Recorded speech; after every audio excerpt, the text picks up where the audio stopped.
Para todos, muy buenas tardes. Buenas tardes. Estamos aquí para tomar una pequeña lección acerca de lo que es un tema muy importante llamado el Gesed. ¿Sí? El Gesed, vamos a ver qué significa en la Biblia. Entonces, a continuación voy a escribir para irles dando a entender de qué se trata el Gesed en la Biblia. Estoy aquí con mi familia, ellos son integrantes de mi familia, y gracias a la camarógrafa, mi esposa, es la que nos acompaña detrás de cámaras, así que les saludo a todos. Bienvenidos a la clase. El Gesed es una palabra hebrea que se escribe de la siguiente manera. Perdón.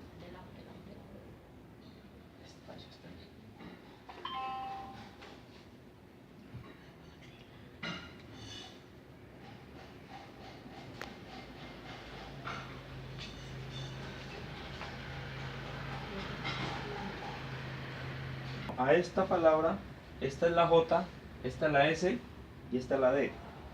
Entonces a esto le vamos a agregar las vocales. J, S y D. J, S, D. ¿Listo? ¿Qué vamos a agregar? Aquí dos vocales, que significa la E. Entonces aquí dice G, C. ¿Ya? Pero como lleva el acento aquí, se lo vamos a colocar. La fuerza sería allí. Entonces ahí significa Gesed. ¿Ya? ¿Correcto? Esta palabra Gesed, ¿por qué la escribí de allá para acá? De aquí para allá. Porque en el hebreo se escribe de derecha a izquierda, no como nosotros que escribimos de izquierda a derecha. ¿Qué significa Gesed? Significa misericordia. ¿Qué han escuchado ustedes de misericordia? ¿Qué será eso? Como tener compasión de alguien. Exacto. Como tener compasión de alguien. ¿Quién más me aporta algo ahí? Como ser compasivo Con el prójimo. Bueno, ¿qué más? ¿Algo más? Ayudar. Ayudar. El Gesed, según la Biblia, es una actividad y son favores que se trata de promover al individuo. ¿Qué es promover? Es ayudarlo en todos los sentidos. Porque, ¿cuál es la diferencia entre hacer un favor y entre el Gesed o la misericordia? Porque muchos hacemos favores, y más cuando se trata de nuestro prójimo, de nuestro allegado, de nuestro amigo. No es así con el Gesed. ¿Por qué? Porque el Gesed significa promover o hacer favores o servir aún al que no es nuestro amigo. He ahí la diferencia. El Gesed va más allá. Por eso es que Dios es el que muestra esto. Misericordia. No hace favores simplemente por hacerlos. Y mire, la Biblia dice que Dios hace llover sobre justos e injustos. ¿Qué pasaría si Dios solo hiciera llover sobre los que le aman o sobre los justos? Dios sería injusto. Pero Dios es más que justo. Él es ese, misericordioso. Eso es Dios. Entonces, hay una cita en Éxodo 34. Quiero que me colabore aquí Oneida para leer el verso 34, el capítulo 34, el verso 6. Y pasando Jehová por delante de él, proclamó: Jehová, Jehová, fuerte, misericordioso y piadoso, tardo para la ira y grande en misericordia y verdad. Sigue. Que guarda misericordia a millares, que perdona la iniquidad, la rebelión y el pecado, y que de ningún modo tendrá por inocente al malvado, que visita la iniquidad de los padres sobre los hijos y sobre los hijos de los hijos hasta la tercera y cuarta generación. Bueno, muy bien. Aquí nos está hablando la Biblia de que Dios es un Dios misericordioso. Pero con respecto al pecado, Él visita el pecado o la maldad de los hombres no solo hasta la primera generación, sino hasta la segunda y la tercera. Tercera y cuarta generación. Exacto. Mire lo que sucede con el pecado, lo que indica que el pecado no solo daña al que lo comete, es capaz de dañar aún a mis antecesores. Perdón, a mis predecesores, ¿cierto? O a mis sucesores. Eso hace el pecado. Por eso es que a Dios le agrada que nos apartemos del pecado. Visita la tercera y cuarta generación. Aquí el amigo Gustavo nos va a colaborar con una cita que le di allí, es Éxodo 25. Voy a leer desde el Cuatro. versículo 3, donde dice: no tendrás dioses ajenos delante de mí, no te harás imagen ni ninguna semejanza de lo que esté arriba en el cielo, ni abajo en la tierra, ni en las aguas debajo de la tierra. No te inclinarás a ellas ni las honrarás, porque yo soy Jehová tu Dios, fuerte, celoso, que visito la maldad de los padres sobre los hijos hasta la tercera y cuarta generación de los que me aborrecen. Ok. Entonces queda claro que el pecado afecta no solo la primera, sino la segunda y además la tercera Y cuarta. y la cuarta. Entonces quiero que me colaboren con Deuteronomio 7:9. Más adelante encontramos Deuteronomios capítulo 7, verso 9. Capítulo 7. Deuteronomios capítulo 7, el verso 9. ¿Qué dice? Dice, conoce pues que Jehová tu Dios es Dios, Dios fiel, que guarda el pacto y la misericordia a los que le aman, y guarda sus mandamientos hasta 1000 generaciones. Oiga esto. Mire la misericordia. ¿Cómo aplica la misericordia aquí? El pecado afecta ¿cuántas generaciones? 4. Y el amor de Dios, 1000. 1000 generaciones. eso se llama misericordia. Amén. ¿Sí se dan cuenta? ¿Sí captan el mensaje de Dios?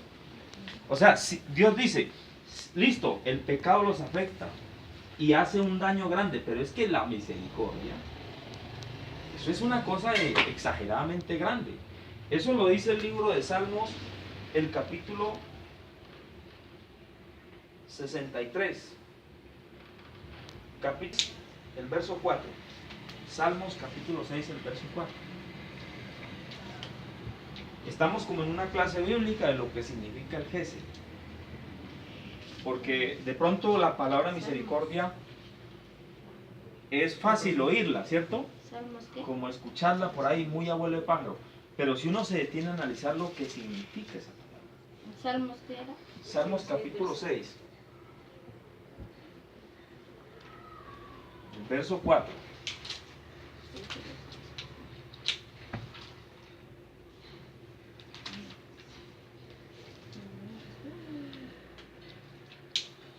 Verso 4. Sí. Dice: vuélvete, oh Jehová, libra mi alma, sálvame por tu misericordia. Amén. ¿Qué está diciendo el escritor? Que él necesita eso. Que él necesita que Dios lo salve y que aplique él ese. Eso indica que el escritor estaba necesitado de esto, porque entendió la grandeza de la misericordia. Para terminar les quiero poner un ejemplo.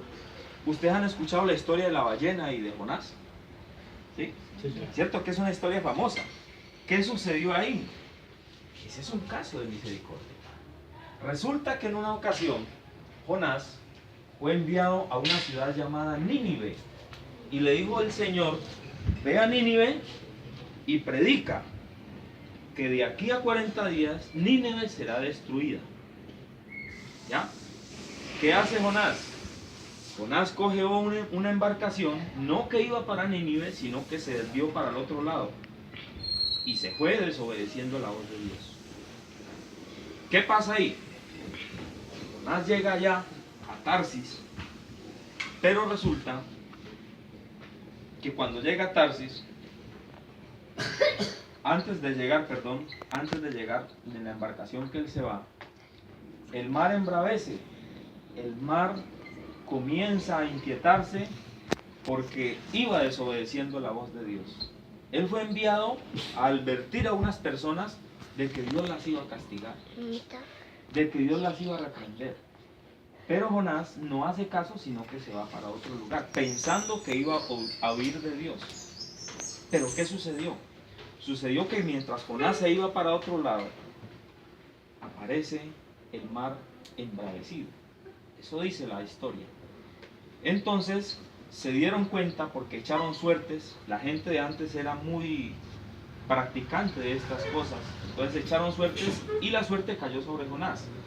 Cosa que ellos descubrieron que Jonás era el culpable, que por él había sobrevenido todo el mal que representaba en ese momento mirar al mar pues de la manera como estaba. Iban a perecer todos.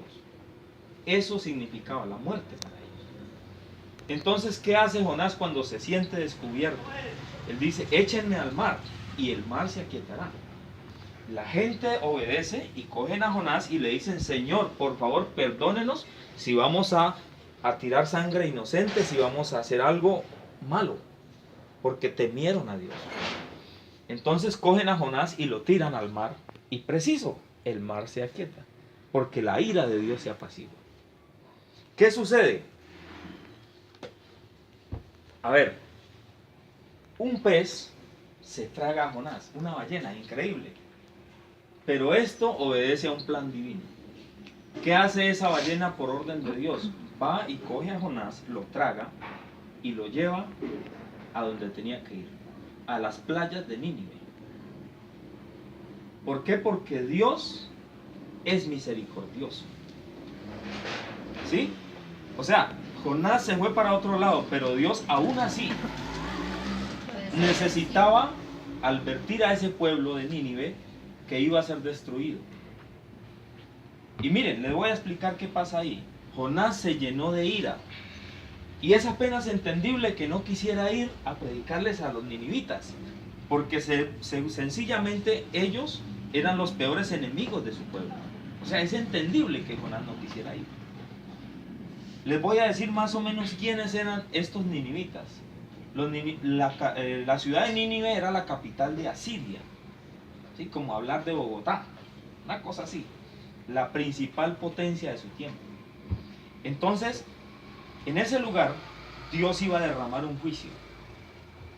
Y esa era una ciudad de las más grandes de su tiempo. Entonces, Jonás llega allá y comienza a predicar. Y claro, lo que les decía, sin perder el hilo, él no quería ir por una razón, porque eran los principales enemigos. Se dice que ese imperio era tan fuerte y tan malvado que cuando había una mujer en embarazo que fuera contraria al imperio de ellos o que no perteneciera a la gente de ellos, a la raza de ellos, les desgarraban el vientre y sacaban a su hijo. Y esto era causa de alegría para ellos. O sea, era un imperio malvado. Además de eso, ¿qué hacían? Además de eso, cuando iban a la guerra, a la gente la decapitaban y la dejaban viviendo apenas con lo que podían de vida. O sea, muy poca vida para que resistieran, solo el sufrimiento. Ellos disfrutaban de todo eso. Y las peores torturas las cometieron con el pueblo de Jonás. Entonces uno dice, bueno, es apenas lógico que Jonás no quisiera, ¿cierto? Uno dice, bueno, Jonás, claro, que lo destruya Dios. Es lo que se merecen, ¿o no? Pero ¿qué pasa? No, Dios es misericordioso, es Jesús. Entonces, ¿qué pasa? Jonás se pone a predicar. Y predica y predica. Dice la palabra que predica 3 días. A los 3 días se arrepiente desde el rey hasta el siervo. cuando Jonás empieza a decirles, dentro de 3 días Nínive será destruida, comienza a caminar. Es una ciudad tan grande que 3 días se demoraban en atravesarla. Entonces, Jonás se va después de predicar, la gente se arrepiente, se tira de rodillas, se viste de cilicio, se pone en ayuno y en oración y Dios les perdona. Jonás se aleja de la ciudad a cierta distancia, porque Jonás no conoce la misericordia de Dios. Él cree que la misericordia de Dios era hablarles del juicio, que ellos recibieran y él se iba a ver destruir la ciudad. ¿Ya? Pero esa no es la misericordia de Dios. Cuando Jonás se va y empieza a mirar la ciudad, comienza a hacerle reclamos a Dios y comienza a decirle: Dios, yo sé que usted es misericordioso. Y cuando llega el tercer día le dice: yo sabía que usted no lo iba a hacer, por eso yo me fui para otra parte. O sea, yo sabiendo que usted es misericordioso, ¿para qué me envía esto? Pero la enseñanza, ¿cuál es? La enseñanza es que Dios no quiere la muerte del pecador. ¿Sí? Su misericordia es hasta 1000 generaciones. ¿Cierto que sí? Entonces vamos a terminar leyendo Salmo 103, el verso 11. Quiero que concluyamos allí.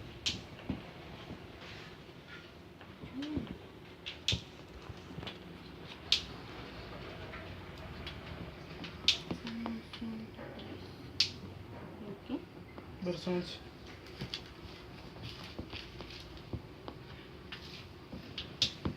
Dice, porque como la altura de los cielos sobre la tierra, engrandeció su misericordia sobre los que le temen. Ok, Salmo 63, 3.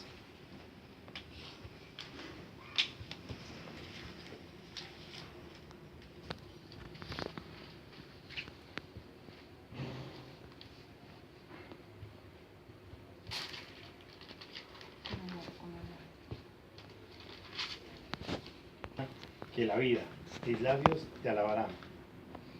Porque mejor es tu misericordia que la vida. ¿Qué significa eso para terminar? Pues que la misericordia de Dios está hasta por encima de la vida de los Está por encima de la vida. Pero yo quiero cerrar diciendo esto. Sin la misericordia de Dios, no vale la pena vivir. No vale la pena una vida sin la misericordia de Dios. Eso es lo que significa. ¿Para qué vivir si no hay misericordia? Pero si tenemos la misericordia de Dios, lo tenemos todo. Porque su misericordia se engrandeció más alto que los cielos. Y los cielos, según la ciencia, no tienen fin. Entonces, eso era todo. Muchas gracias al profesor Luis Carlos. Muchas gracias.